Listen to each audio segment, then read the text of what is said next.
Strong and fierce, taking over. No one can deny we're queens in our own rights. Rather our fleet, we're ruling the game, turning heads. Yeah, we're making our own name. Living free, we're breaking the mold. Unapologetic, we're standing bold. Every picture we post, it's a story untold. We're inspiring souls, watch us unfold. Watch us unfold.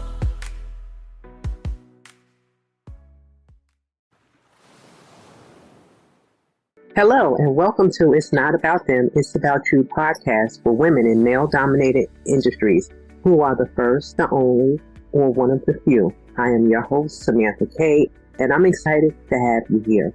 This podcast is all about helping women stop seeking validation, start listening to their own voices, and embrace their power fully.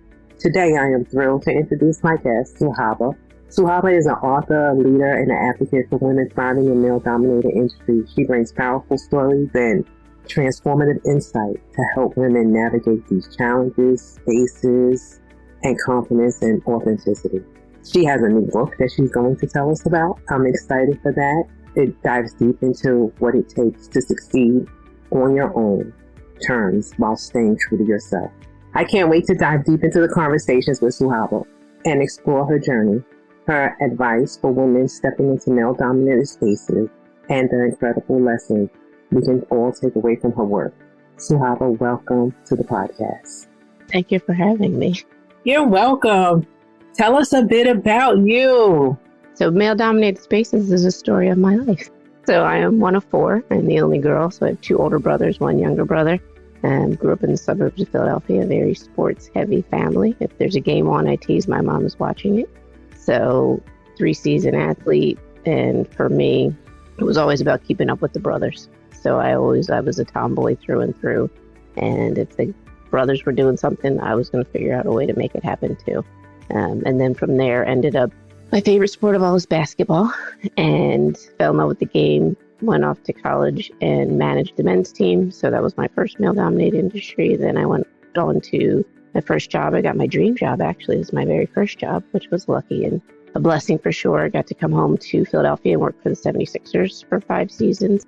And then I joined a family business, which my dad started before I was born, which is residential painting, which is also at the time, it's changing, thankfully, but at the time was still very, very male-dominated. So I am used to being the only woman in the room. When I started, I was probably the youngest woman in the room. And so the book is actually a culmination of all the lessons I've learned over my life, which I didn't realize were lessons at the time, but looking back, I'm like, oh, that prepared me for what came after it, and this helped me with this, and was kind of a gift for my daughter. When she went off to college, I realized I want her path into leadership to be a little smoother than mine was. So that was my kind of final push to finish it. But then I decided I can't just give it to her, so I shared it with the entire world.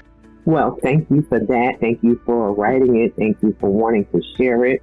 And I get it. Being in this male-dominated industry, I know we face challenges. And thank you for sharing the lessons from those challenges with us. I'm excited to talk today. As a woman in male-dominated industry, often feel the need to conform or hide parts of themselves. How do you think we as women can embrace who we are and show up authentically? So it's interesting. The title of my book is Like a Girl. And the reason behind it is as a sister. I tease, I wasn't even the girl. I was just the sister. My older brothers always told me, don't do it like a girl. So if we're playing a sport, you're not going to do it like a girl. You're going to do it the right way. And so what I realized over time is that actually the female perspective can really be an advantage and not a disadvantage, especially if you're in a male-dominated space. And I think just in general, more diverse boardrooms and companies and teams leads to better outcomes because you have these different perspectives. So for me, again, like I said, all through my childhood, it was about keeping up and proving that I could play with the boys and with the guys as I got older. There was nothing more fun on the basketball court than is the girl going to play? They would ask, because I'm all of 5'3" now. I wasn't ever really that tall, but like I said, grew up with all brothers and some male cousins, and I'm like, yeah, I'll play. And, then they would underestimate you. So that was the other thing, is that being shy and quiet, nobody knows what you're really capable of sometimes. So for me, it was a lot about, as I said in the beginning, staying true to me.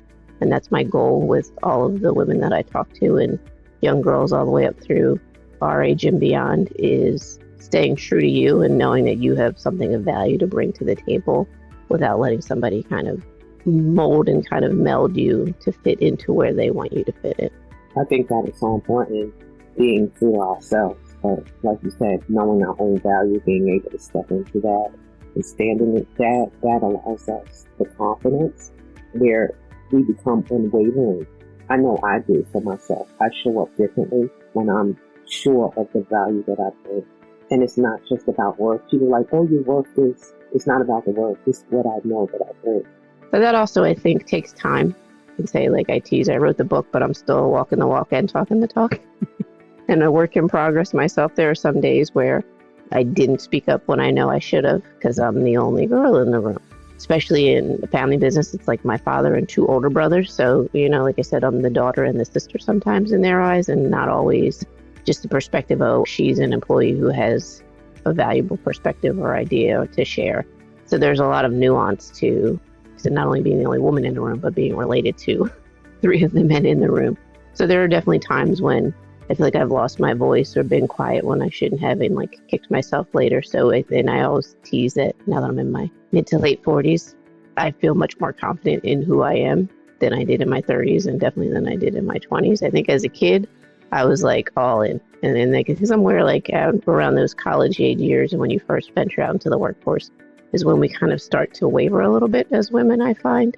And again, that was my goal, is to help young women on their way into the workforce build that confidence muscle early and hopefully keep it a little bit more and not have those kind of ebbs and flows that I've had over time. Oh my goodness, that's going to take me into my next question. But you said something that was like constant learning. Even for me, I'm in my 50s and I'm always learning. Because a lot of times, I know for me, I can revert back to what I was raised to, what a proper woman should be. But right now, this is who I am. And I want to stay true to myself. So I get it, totally. But let me ask you, what's one piece of advice that you would give a woman who feels like she's not enough in the workplace or on her role? My first thought is why? Why do you feel that way? Are you trying to prove something to somebody? And like you said, unfortunately, as girls and women, you're raised, and there's a book that I reference in my book about, you're raised to be a good daughter and a good sister and a good mother and a good aunt and a good friend. And it's like, well, wait, where are we on this? So like you have to be good to you first, and you have to be true to you first before you can really be helpful or good or true to anyone else. And that gets a little skewed sometimes, I think, just in society at large. So if you're not feeling enough, my first question is why? Like, where did that come from? And sometimes if you can identify that, then that helps you kind of change your perspective on, of a singular incident when I was 15 years old where I didn't measure up to what I thought I was supposed to measure up to, and it stayed with me all this time. And I think it's interesting. I teased, I did a talk to an all-girls school, and I said that the main difference I've seen over the years of growing up with brothers, and my best friend's got boys and my brother's got all boys. I got to raise a daughter, thankfully. It's just energy. And so I don't think as young boys and young men, it's like you fall down, you brush yourself off, you get back up and you go at it again.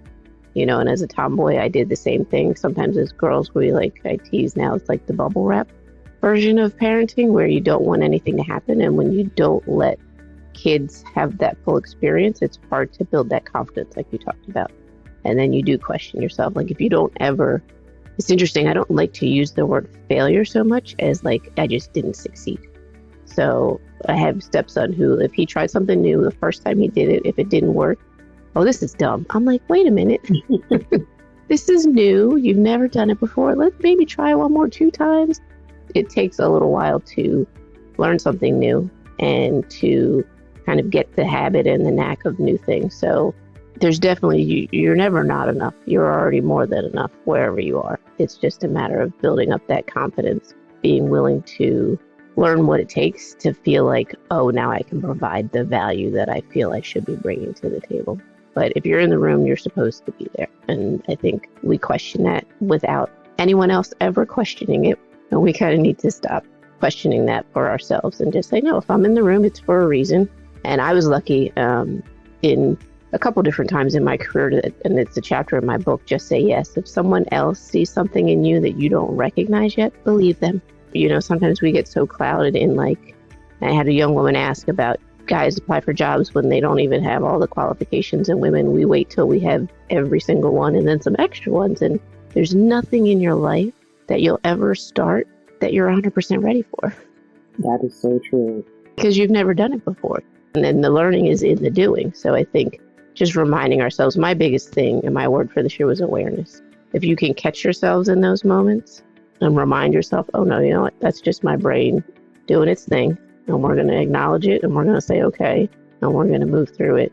That's usually where I start with that. What's the trigger for that, and how do we stop it short and not let it take over the rest of the day or the week or the month or whatever it is that's in front of us. That is so true.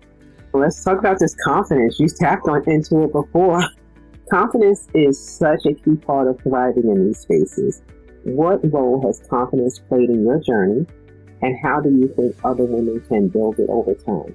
It's interesting. I tease that. So I'm a Taurus, full blown right in the middle of the zodiac sign. And so when I was younger, my mom always used to tell me, turn your stubbornness into determination, and then it's a positive, not a negative. So for me, if I set my mind to do something, it's getting done one way or the other. And it's I'm not one of those people that throws in the towel because it got too tough. I'm like, no, I decided I'm going to do this. I'm going to get through it and do it. So I think that helped a little bit with the confidence for me, for sure. I think going back to early days playing basketball with the brothers and the cousins and the boys all summer long, when I got on the court with the girls, it was actually a little easier because most of them were smaller. So I think exposing yourselves to things that are maybe a little bit outside of your comfort zone helps as well. And there's ebbs and flows. So I have voices in my head that help remind me that, yes, you are able to do this. You are capable. You are ready. I tease that I got certified in 3 behavioral sciences this year. And my mentor, I told him I don't like the word expert, like an aversion to the word, because I feel like there's always more you can learn and somebody knows more than I do. And he's like, yes, but there are a lot of people that know less than you do now. So you need to get comfortable with that word and be confident in the fact that you did the work, you did the training, and now you're able to help other people. So be the first to admit that sometimes I still struggle with it. But honestly, for me, and the EQ part of it was my favorite of all of the things we studied. My go-to now is deep breath. Like in any situation where I feel like a little bit of overwhelm coming on, or a little bit of imposter syndrome, or whatever it might be, I literally just remind myself to stop and take a deep breath. And I call it like getting back to neutral, and then reminding yourself that I do have this. I do have what it takes. I do know what I need to know. I'm, qualified to be here. So I think, again, it's one of those little things that you just have to practice every day. And sometimes the little things in your life where you step up and you use that are more impactful in the long run than like the big obvious places where you need the confidence. So I'm going to speak to a whole upper school full of girls that are, getting ready to go off to college. Obviously, I need to be together and confident for that. But the flip side of that story is I went away beginning of the year, checked into my hotel. They had me on the first floor, down this hall, through this little sketchy door, and I was on street level. Like the windows literally looked out to the parking lot. And I'm like, I'm not comfortable with this. And the normal me would be like, oh, don't make a fuss. But the, me that's a little bit more sure about herself was like, no, you know what? I'm going to go out to the front desk and I'm going to ask them, like, can you put me somewhere else? I really don't feel comfortable here. So those little opportunities to just practice, like you said, being true to yourself and what you feel comfortable with, help in the long run with building it. But it's the day-to-day. Yes, it's a daily practice every single day. Like I said, pausing and breathing is usually, for me, the best way to regroup and reset and not let, my mind take over. Awesome. I love that. What advice would you give to women who are just stepping into the male dominant space for the first time? So courage and confidence are in there. And the third one that I usually share with groups is community. So it's really hard to be the first or the only, but somebody has to do it. But if that's you, and that was me, having someone like you that's in a different industry that is a friend, and that I can talk to and connect with. So building your own community outside of your workspace that is filled with women who are supportive and, encouraging. I tease it now. I'm at the age where it's all about collaboration, not competition. There was a time when, unfortunately, I went through that whole competitive phase in a couple work settings with other women. And that's the other goal with the young girls. It's like, wait, let's skip that, please. Yes. If we can, because it's not necessary. So I always talk about building your own community of women too. I tease too is that the happy accident of writing a book on leadership for women is now I'm part of all these really cool, fabulous communities of women that I never had in my life before until now, you know. So build your own community for sure of women that are there to support you and encourage you. And on the days where you feel like your confidence isn't quite there, they remind you that, nope, you've got this. It's just a bad day. You know, tomorrow will be better. So that was the big thing, is definitely building your own community to help you get through it. I think that's so important, having community, being able to have someone to lean on, because it's a lot of pressure.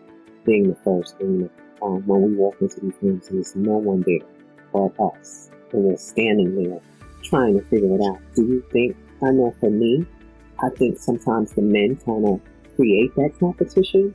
What are your thoughts on that? It's interesting because for the last 20 years, like I said, in the family business, there are a lot of women in the industry and in our business at the level that I'm at. So, you know, when you're at the table, what I saw recently, I think it was Malcolm Gladwell did a study that when there's only one woman, it's a little bit difficult for her to be herself because you're the only one. When there are two, it's still a little bit of a struggle. And like you said, the energy, if it's male dominated, can kind of like make it difficult for you to feel like you can be yourself. Once you get to 3, that's the magic number. And then you've got like, you know, enough to where you've got 2 people supporting you, and then everybody has that courage and confidence to be like, oh no, we've got each other's backs now. So it is still unfortunately difficult, and the statistics haven't changed enough on women in leadership. The crazy thing is, because I hadn't looked into it so much before, and I always tell people I was blessed. I'm mixed. My mom is Black, my dad is white. To be raised by a really strong African-American woman who was like, what do you want to do? Like, I never knew STEM wasn't a thing for women, you know, because my mom loved math and I love science. She's like, all right, let's go. So until I got to school, like, I'm like, what do you mean girls don't go into science and math and technology and engineering? You know, you're in the engineering world. That was just never entered my mind. It wasn't part of my world. But unfortunately, in the big society, in the big world, there's still these stigmas around, oh, women weren't designed for that, or we weren't meant for that. And it's really actually not true in the stats. The more women you have involved and the higher up, the better everybody does. That is so true. Yes. Just having that awareness, and we really need gentlemen to help change the game as well. And so it is difficult, but I think, like you said, the more of us that go first, the bigger the pathway gets for those to come after us. It does, and I look so forward to the path that I'm making. Women in general, but then the younger generation, coming behind it and allowing them to see that it's possible without as many struggles. I think that me being, when I came in this industry, I was in my 20s, it was so much harder. Like you said, women were defined by their jobs sometimes that they have. And because I was doing something outside of the definition of what a woman should do, it made it a lot harder where the men questioned my abilities, they questioned my sexuality, they talk about women being nosy. Men are the nosiest so-and-sos I've ever met in my life, who make assumptions about who you are because of how you show up on your job. If you're strong, if you're confident, then they're questioning you. So listen, I get it 110%. I do. It just blows my mind. So being able to having someone to be able to stand on my shoulder, so it doesn't have to be as hard. So it can be easier, because it is challenging once you get there, because we're not changing men. Only thing we can do is change ourselves and how we show up. And we show up differently and not allowing, because I think I allowed a lot of things before I became this confident human that I am today. And like I said, it takes time. Yeah, it does. It's definitely a work in progress, and it's every day. That's what's going to help change the world and change society and help women step into these jobs. I get kind of excited when we talk about these things. So I'm going to keep going, because I can go on and on and on and on. Can you share a moment from your journey that shaped your approach to thriving in challenging environments? I think for me, honestly, it goes around boundaries which I think is something else we struggle with as well.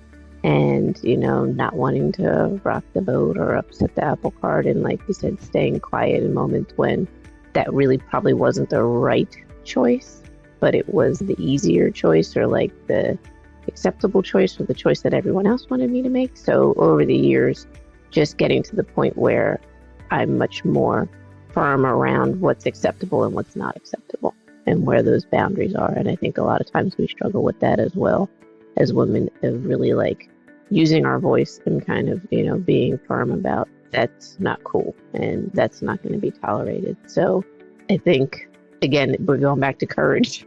If you can't stand up for yourself, who else is going to do it? Especially if you're the only woman in the room. And sometimes the men, for whatever reason, they don't get it or they don't see it or they don't, feel it the same way you do. So I think really just having the courage to, in situations, so like there's a chapter about difficult conversations and, knowing when to walk away. And so at a certain point, again, back to you are at the top of your list. And if you don't take care of yourself, you can't expect anybody else to do that. And if you don't set the standards for what's acceptable to you, you're going to accept whatever people kind of dole out. And I think at the end of the day, you go home and you're the one that's exhausted and tired and upset because you let it all slide. And the other people probably aren't even aware of it because that's just who they are and how they are. And that's what's been acceptable for however many years. So I think really for me, it was just about, I've always been quietly confident on the inside in who I am and what like I want to do, but outwardly expressing it sometimes in difficult and uncomfortable situations wasn't always easy for me. And now, and again, I think some of that comes with age, but the goal is to encourage the younger generation to find that voice a little sooner, calling a spade. Yeah. When it shows up, and having the courage and the confidence to be true to you and stand up for what's important to you, because if you don't do it, there's very little chance that someone else is going to do it for you. You say that and I laugh because this past week I had a situation at work, and let me just be honest. I forgot to put on some deodorant, right?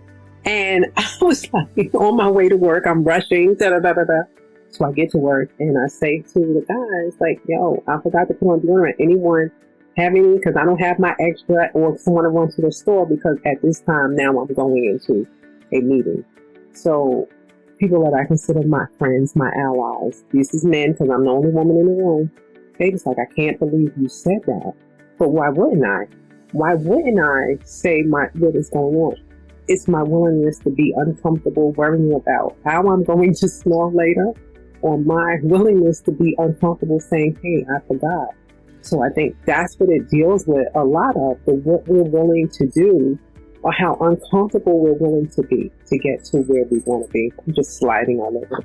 But that's what I think is the willingness. What are you willing to do to get to that next level? What are you willing to go after? What are you willing to say? And how are you willing to trust yourself? I think those are big things. I think in the early days, what you don't realize is what you tolerate continues. So when you tolerate something that really isn't something you're comfortable with, you give people the permission to continue that, whatever it may be. And then it gets harder and harder and harder to shift, because like, oh, well, last week you didn't mind, and it's like last month it was okay. So I think, like I said, and it takes time and practice, but having that courage to say what you need to say when you need to say it. I always tease, like, tell the truth with love. So it doesn't have to be like blunt and like, an arrow to the heart, but having enough self-love to stand up for yourself when something isn't. Okay, so that's not one of my questions, but I want to know about self-love, because I'm big on self-love. So tell me what you think about self-love. I think it's hard. It's been really a struggle for me for a long time. Like I said, that whole sister, daughter, mother, stepmother, aunt, friend, and I'm a giver. So I don't know if you're familiar with, there's a book called Give and Take that Adam Grant wrote. I'm definitely a giver, 110%.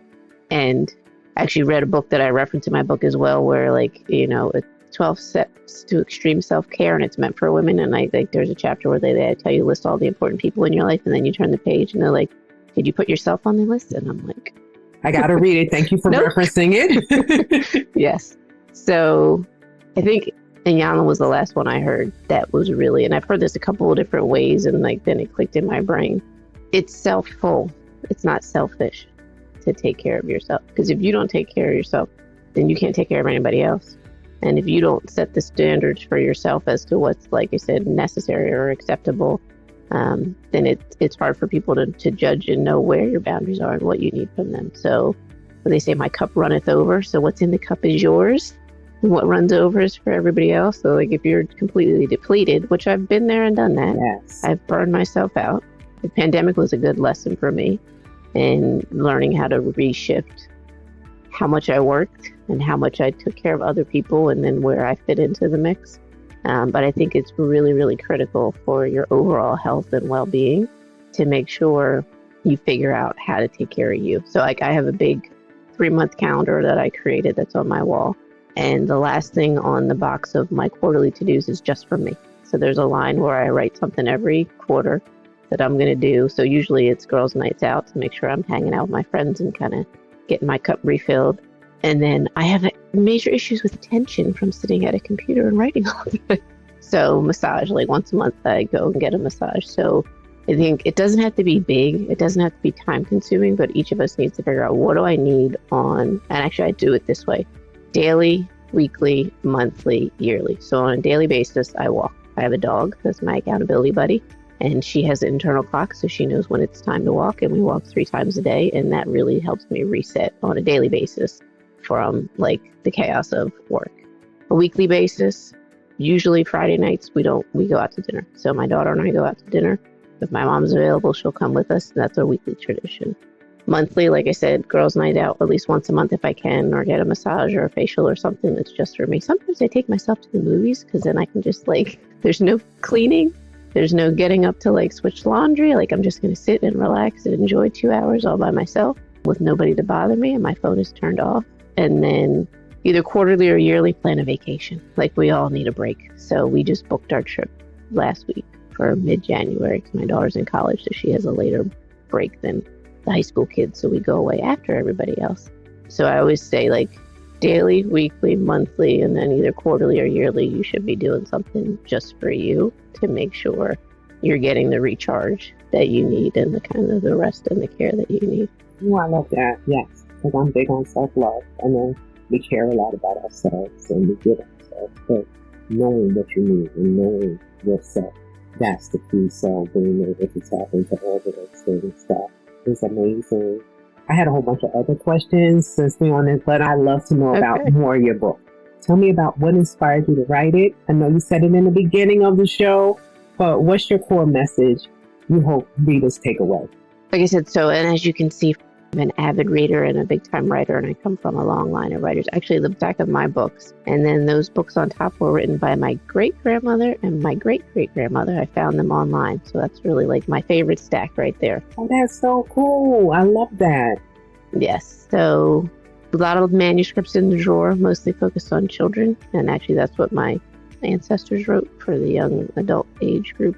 This one came through, and now that it's out, I understand the why. I didn't get it in the beginning, but, I finished it. And like I said, my daughter was kind of the inspiration as she went off to college. And the goal was to have her journey be a little smoother into the work world when she graduates. And it's also kind of a reminder to myself of how far I've come and how much I really have learned over the years and how these little lessons have kind of shaped and prepared me for what I didn't know was coming. So there was a chapter about, like I said, the Just Say Yes, where I was duped into a role on a board that I didn't think I was ready for. And in the end, it was actually the absolute best thing that could have happened to me at that point in my life, because it prepared me for what was to come a few years later in our family business and having to step into a leadership role. So I kind of had a little bit of a small trial run with a small board of people that were peers that respected me. I think there was one woman on the board at the time, but I think everybody was older than me. So again, you're talking about that confidence and am I enough? And here I am. I'm the greenest one in the room, but they all had faith and confidence in me. And one person in particular kind of pushed me out of my comfort zone.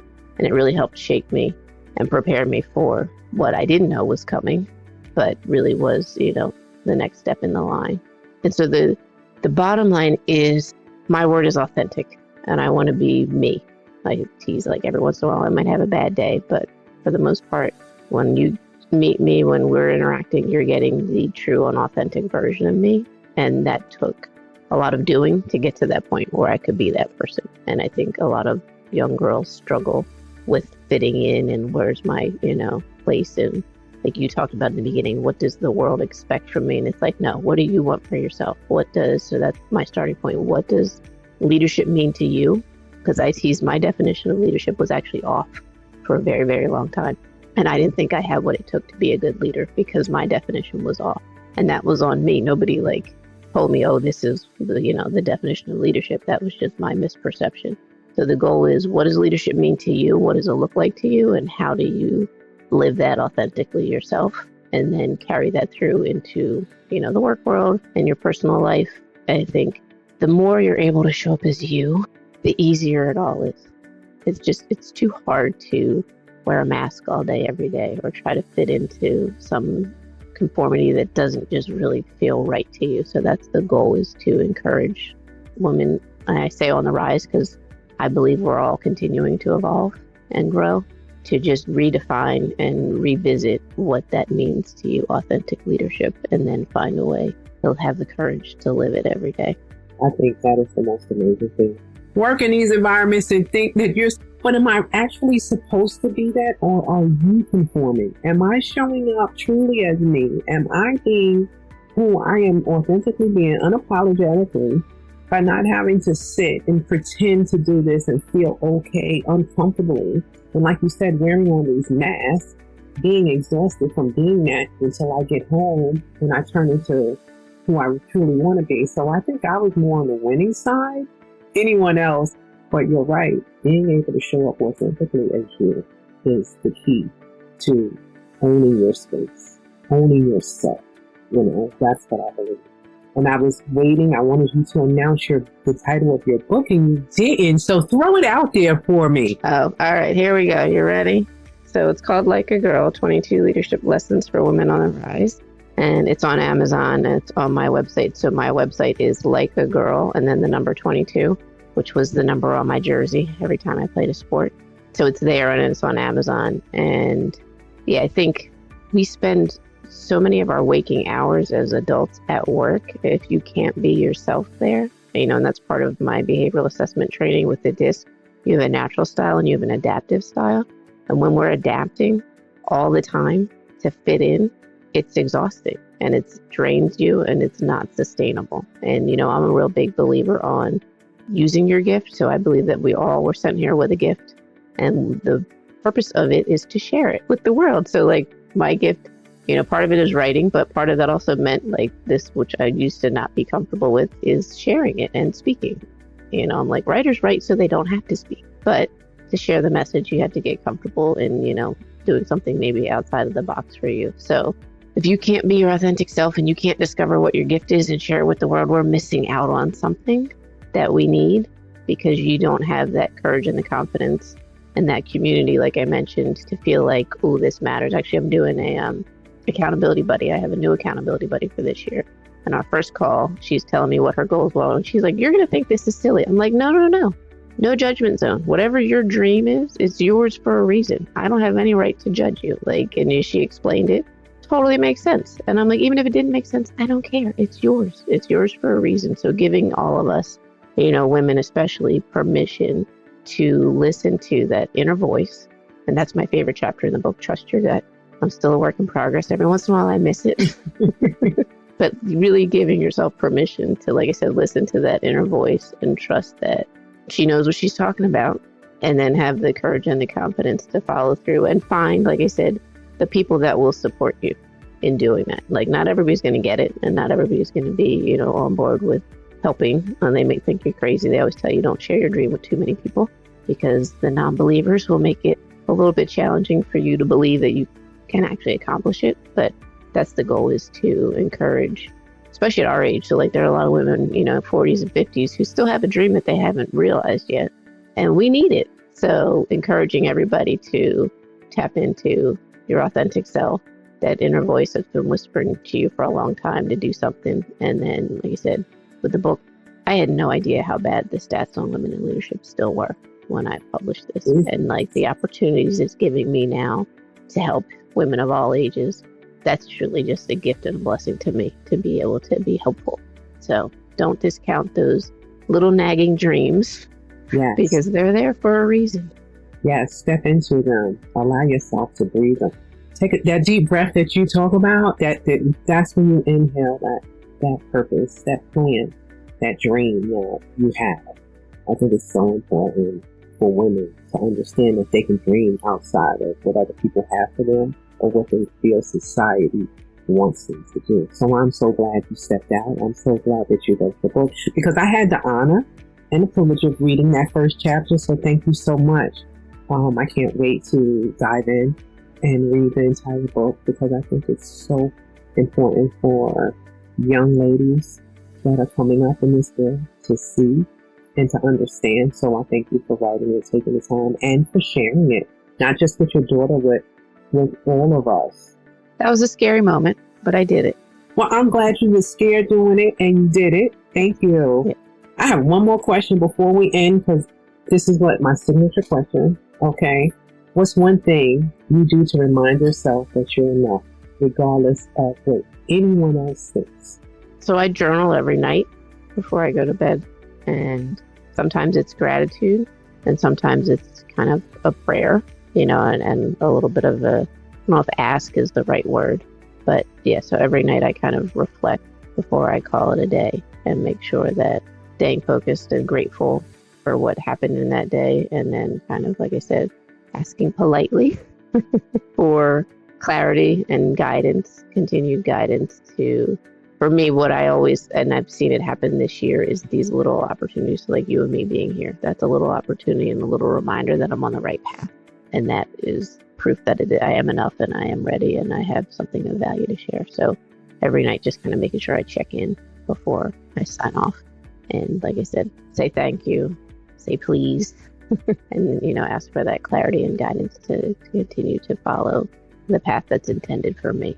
And thank you for sharing that. Thank you for being here. And I just appreciate, before you leave, tell my audience where they can reach you, your website, the links. It's all going to be in the show notes, but I want you to share it with them just in case they want to pencil it down before going to the show notes. So again, it's Like a Girl, and then the number 22.com is my website. And I'm on Facebook, I'm on LinkedIn, I'm on Instagram, not on X anymore. But so pretty much anywhere you are on social media, you can find me at Like a Girl or through my name, Suhaiba Neill, and I'm happy to connect there as well. Sis, you don't have to twist, shrink, or hide. You deserve to be seen, heard, and valued for exactly who you are. If this episode spoke to you, make sure you follow, subscribe, so you never miss the conversation. And if you're ready to take this work deeper, take my confidence quiz. The link is in the show notes. Or book a session with me to start showing up in your career and life with the confidence you deserve. Until next time, walk through the door differently, show up, show out, be you, and I'll see you in the next episode. Strong and fierce, taking over. No one can deny we're queens in our own right. Swagger on fleek, we're ruling the game, turning heads. Yeah, we're making our own name. Living free, we're breaking the mold. Unapologetically standing bold. Every picture we post, it's a story untold. We're inspired souls, watch us unfold. Watch us unfold.